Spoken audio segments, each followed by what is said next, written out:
This is a true story, narrated by the owner of the YouTube channel Mr. How Ghost Story. This story is titled The Devil Mother. If you haven't seen the previous parts, please start with part 1 available in the playlist to better understand the story. Continuing from the previous part, part 8 is titled, Bringing the Demon Home, inviting everyone to listen attentively. Upon hearing this, the host's face paled, and he stammered without being able to form a complete sentence. Even John did not know the intention of the master when he wanted to take the blood of the daughter of the house owners. The master gently explained, "I won't take much, just a few drops soaked into this white cloth. Rest assured, this will not harm or bring any evil. When you both leave, the demon will still come because it remembers the scent. I want to use a bit of your daughter's blood to lure it here. Last night, I investigated everything I could, and I discovered something. When the demon first possesses the body of a zombie in those initial days, it cannot fully exert its power. It only begins to reveal its strength when it eats children. The more it consumes, the stronger it becomes." As he said this, the master coughed lightly, covering his mouth, and when he removed his hand, it was covered in fresh blood. But he quickly hid it, and John, not knowing any better, anxiously asked, "So, does it mean that if we can kill it before it becomes strong, the whole village will be saved, master?"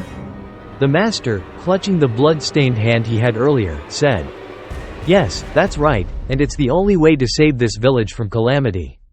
The homeowner, upon hearing this, agreed, and the master handed him something the size of a finger joint, saying, "Let your daughter smell this, and then I'll leave immediately." The homeowner gave the dark object to his daughter to smell, and shortly after, the girl fell asleep, unaware of anything.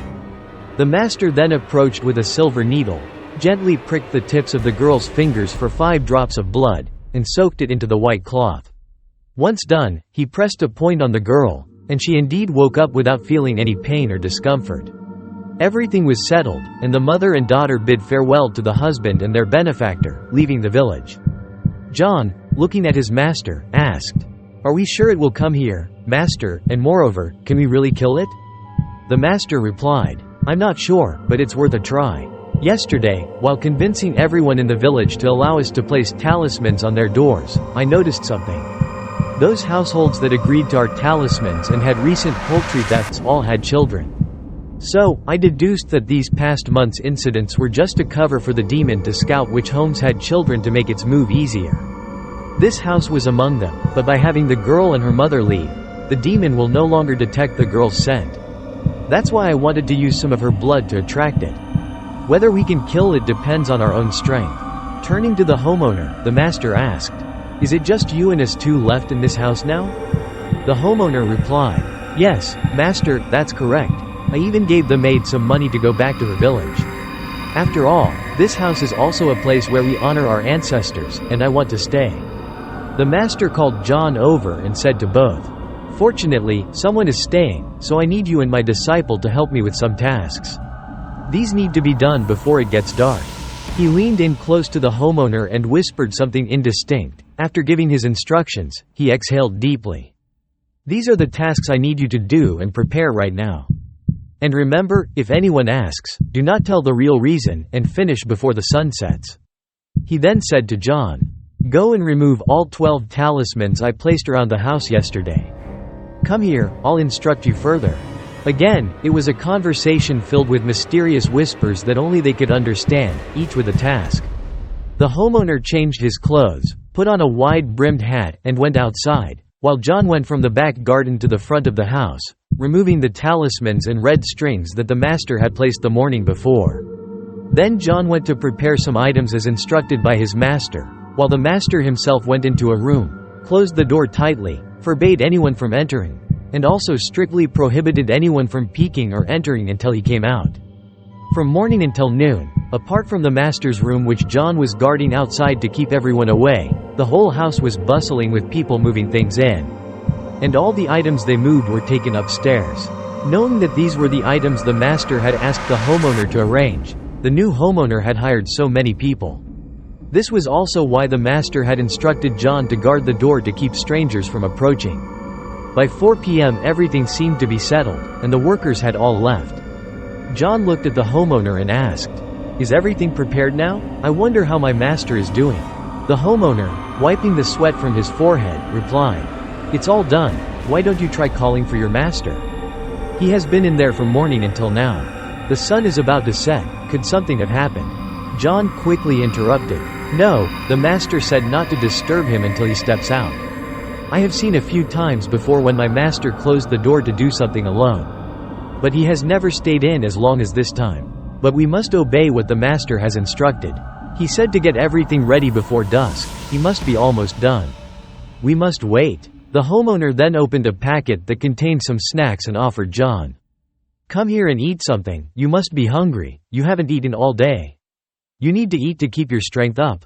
John shook his head. "You go ahead. I must sit here and wait for the master to come out before I can eat." Hearing this, the homeowner put the snack back down, and by 6 p.m. while John was still attentively guarding outside the master's door, the homeowner, perhaps tired, leaned on a chair and dozed off. Suddenly, the sound of the door opening made an eerie noise. John was startled and turned back. The master stepped out looking quite tired. John, seeing him, quickly asked with concern, "Did you use your own blood again for the charms?" The master smiled at John, looking as if he had aged several years in just one day. Normally a man of about 70, he now looked like he was 90. His once white hair was now mostly gone. The master called John and the homeowner in and said, "Have you both completed everything I instructed?" Both the homeowner and John nodded vigorously. The master continued, "Very good, I will check on that shortly.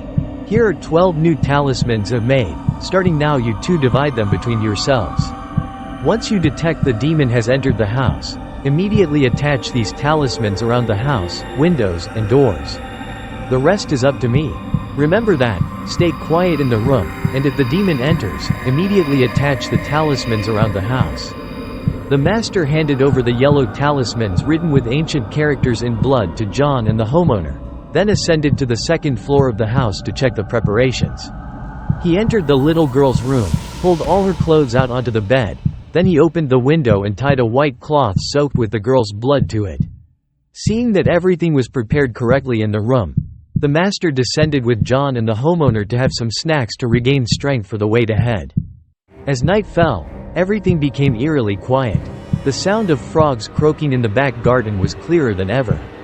Everyone was in place, with a mix of concentration, anxiety, and anticipation. The back garden door was left unlocked, only the windows were tightly shut.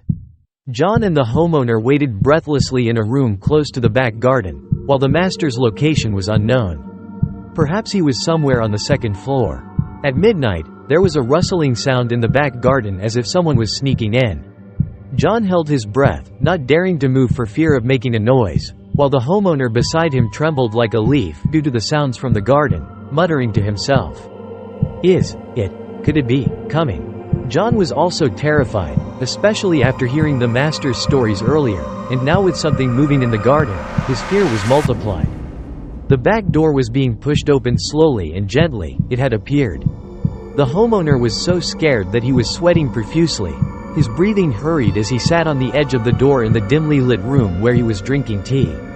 Something dark cast a long shadow on the wall. Whether it was out of sheer terror or something else, suddenly the homeowner. A loud sneeze startled John as well, and just at that moment, a scream echoed outside in the night. Part 8 has concluded. Please remember to subscribe to the channel to watch Part 9. Thank you very much. Goodbye and see you in the next video.